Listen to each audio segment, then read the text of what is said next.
Good morning, dear students. How are you all? I hope you all are enjoying your vacations. Yes. But undoubtedly, the reason behind these all holidays that we people are having is not good. But again, we have to cope up with all the things, all the circumstances we all are undergoing through. So today, I'm going to start with the subject physics. Its notes I have already started sending you. You might have read those notes. I'm just sending here the explanation of those notes which I have sent yesterday. And further, we will be communicating with both of the mediums. I'll be sending videos and the notes. So, physics chapter number 8, your NCERT book is motion. Before I start with the content, as I have already mentioned several times in my classes, that as you people start moving ahead in your next classes one after the other, the same kind of content keeps on expanding. So here also, physics is not a very difficult subject as it may sound, or you might have heard from your seniors. But yes, it's logical. You have to think logically, but a very practical subject. All such kind of things, the activities which we people are doing in our daily life, we will be dealing with all those things. So let's, without not wasting our time, we should start with the content, motion. So the very first thing here, I would like just to mention the definition. An object is said to be in motion if its position continuously changes with respect to a fixed reference point called origin. This is not a new word. I have already mentioned you these things. Origin you have already learnt in your mathematics. It is a fixed reference point through which we mark the other points. So when we talk about motion, then also any object will be considered in motion when we are taking it from a fixed reference point. Like in your room, at your house, the tables, the chairs, your house, maybe a tree, these are not moving. They are not in motion. But a car which passes by, a scooter which passes by, an animal, a person, a man, boy, girl, even you people, you all are in motion. With respect to all those objects, maybe a table, maybe a chair, maybe a car, it may be a house. If a car is not moving, then we can consider that also, that it is motionless. So, motion is we will say any object is in motion when with respect to the other object, it is moving. Like birds can fly, we people can move, animals can move, water can flow, birds can fly, then all these things are in motion. Now, this motion is divided into different kinds of categories, into different types. The very first is on the basis of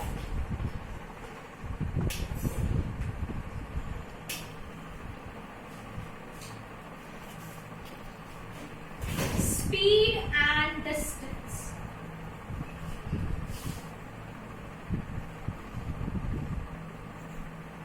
And the other is on the basis of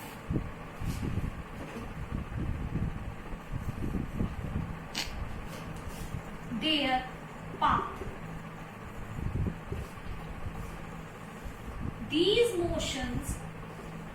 These motions are characterized. They are divided into two types further, into two categories. One will be on the basis of speed and distance, and the other is on the basis of their path. Now, on the basis of speed and distance, they are divided into two categories. One is uniform motion. The other is non-uniform motion.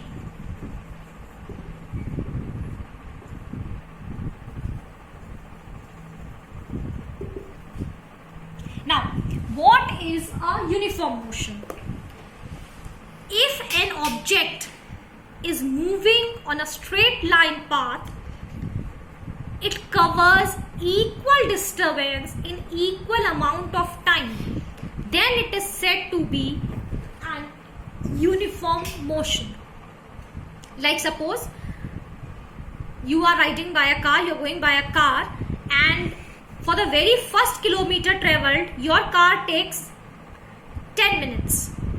For the next second kilometer, it again takes 10 minutes. For the next 30 kilometer, it again takes 10 minutes. That means for the first hour, 10 minutes. For the second hour, 10 minutes. For the third hour, 10 minutes, and so on. When the time is equal, distance traveled is equal, then it is said to be uniform motion. And as the name suggests, non-uniform, that means the time taken to cover the distance is unequal. So the non-uniform motion is when an object covers unequal distance in equal interval of time or vice versa. That means the distance covered in uniform motion may vary or the time may vary. Either of the things, time or distance, are varying, then it is non-uniform motion.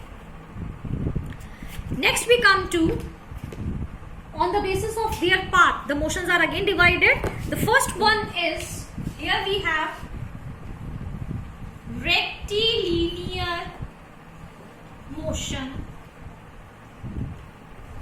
Then we have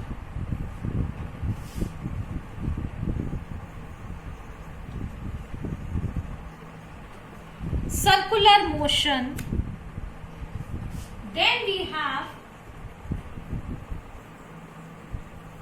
vibratory motion. Again here is the names, as the name suggests. If you will connect with the terms, with the meanings, you will be able to memorize them easily. Rectilinear motion. It is a motion when an object, it moves on a straight line path. That means an object is moving straight. If it is going straight on a path, then such kind of motion is known as rectilinear motion. Circular motion, as the name suggests, if anything is moving in a circular manner, like your fans, fan of an your cooler, or we can also mention here the movement of the planets around the sun. All these will be the circular motion. Then comes the vibratory motion. Vibration. This term you are using when you people are using your cell phones. You keep it on vibration. What happens? It simply moves at its place. Like this. It's not moving to the different end. Instead, it is moving at the same place again and again, to and fro. So, if the motion of an object is to and fro, just here and there, here and there, here and there, then such kind of motion is known as vibratory motion. For any of your doubts, these classes will be conducting daily. For any of your doubts, you can send your message on the eCare app. Motion of the pendulum also we can mention here in the vibratory motion. Further you can read in your notes. Okay. The next topic is distance.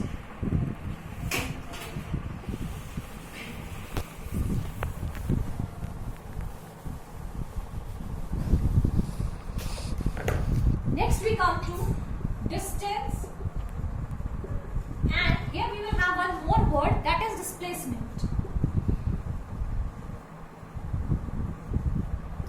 Now these two words may sound quite similar, but they have a huge difference. Distance means, suppose an object A is here, an object is at a point A, it moves to a point B and further it moves to a point C.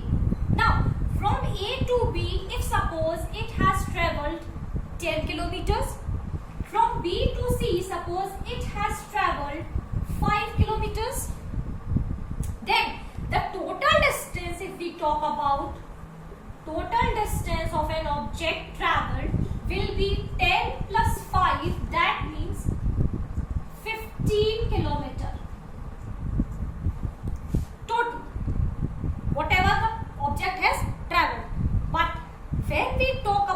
displacement. If I take the same example, object was here at point A, moves to point B and then to point C.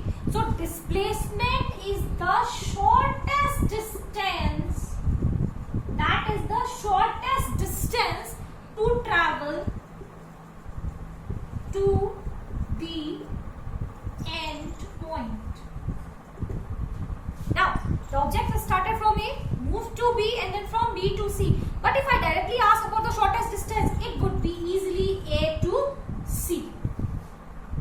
So the shortest distance, that is known as the displacement.